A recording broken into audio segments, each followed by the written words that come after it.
All right. Hello, everyone, and welcome to another Ethan Shapiro YouTube video. Now, I have just turned on the camera with no script and no preparation. We will see how this goes.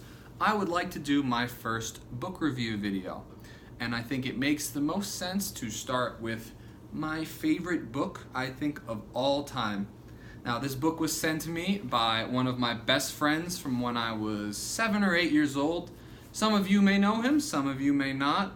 His name is Noah Shields. He is a very smart and intellectual fellow that I've known for a while. I highly respect his advice. Oh, I just bumped the table there. Highly respected his advice when I was a freshman in college and I made a few $1,000s working. I was like, yo, bro, I don't know what to do with this money. I want to invest or something. Here, take it all and invest it for me. He made me like 15% in a year, which is like ridiculous for short-term trading.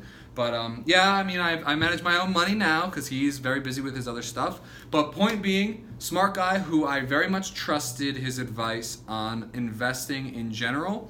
And he was like, I came to a point where I was like, hey man, you got any books that you think I should read? And he was like, yeah. Here's this book. Sent it to me for free. Bless. And yeah, this book completely changed my life. So here's my 1 minute and 30-second introduction over. Margin of Safety by Seth Klarman. This is a book about how to invest mostly in securities, stocks. It's a book about value investing. So I have never read The Intelligent Investor by Ben Graham, but a lot of all these value investors, Warren Buffett, Charlie Munger, Seth Klarman, these guys were inspired, or not even inspired, they were enlightened by Benjamin Graham and his teachings in that book. I think like chapter 7 or 8 is like the most famous chapter that sets the standard for value investing. But value investing is basically just the idea that you purchase a company. You may have seen this, I've said this elsewhere. You purchase a company based upon its value rather than its price.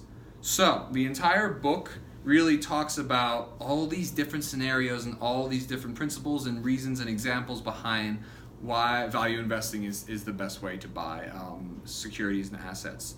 So, yeah, it's pretty much it. The book is amazing. It's so dense and tough. If you haven't come from a business background, in fact, when I read it, I was like halfway through business school and I had to like stop and have my phone next to me and look up words. So this is not like a quick breezy read through stuff, but I have like my notes on the whole book, which I'd be happy to share with anyone. I know I wrote them all out by pencil, and then I typed them all out, and then I retyped them, and this book was like the Bible to me practically.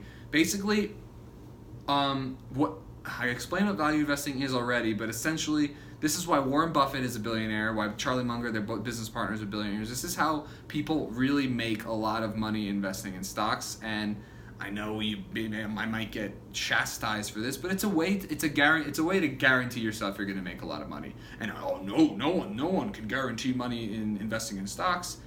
And I would disagree. And you know what? A lot of people would disagree with me as well, and that's kind of part of life, isn't it? But the idea is, say that I don't have anything that holds. Let's do the chapstick. Why not? So let's say that this chapstick in the store sells for $3.50. Always sells for $3.50. And it costs $3 to make this chapstick. So with all the processes, let's just assume that the retailer makes 50 cents every time they sell the chapstick. So, let's say that you were walking down the street one day and you see that this chapstick, millions of them, are all on sale for $2. And you know it costs $3 to make the chapstick. Don't you think, maybe I can buy it. It's all real. There's no counterfeiting here, let's assume. This is the real deal. This is the real stuff. Say, wouldn't you buy as much of the chapstick as you could and then go into the store and sell it for $3.50?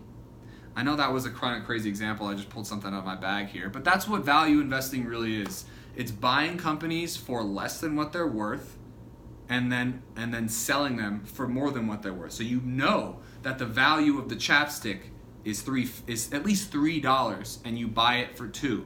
And this is how Warren Buffett has become a billionaire. And he did it so many times, successfully for so many times. And it's tough analysis. I mean, you have to really look into a lot of different aspects of the company. And, some of it, there's going to be a little bit of speculation involved. But at the end of the day, if you buy, let's say, if you see Amazon is set trading at whatever, $1,000 a share, whatever it may be, and then tomorrow Amazon starts trading for $400 a share, you may think, oh my God, Amazon's going out of business, that's terrible. But that's not always the case. Maybe Jeff Bezos had a heart attack, but he's gonna live and nobody knows, so like all the uncertainty causes the price to go drastically down. So, I'm not explaining it very well, but this book explains the principles of and the kind of gives you like a guideline of how to invest in stocks and shares from a value investor's mindset. So it gives you the tools you would need to find these companies, which maybe there aren't any now, but next month or last month, there are always companies that are overvalued or undervalued in some way. And if you can buy in with enough of a margin of safety, meaning that based on your analysis, if everything goes wrong, you still make like $1, that's the whole point of the book. Yeah, I hope that was like good. I hope I explained it well. So, I mean, 99% of you are never going to read this book. It's a crazy, deep business value investing book. But if you read this book, I promise you it could potentially change your life forever. Just imagining if like everywhere you go, you're walking around town and you see a way to buy a dollar bill for 80 cents. This is how people become billionaires. And that's why I loved this book so much. So I hope that was good. I don't know.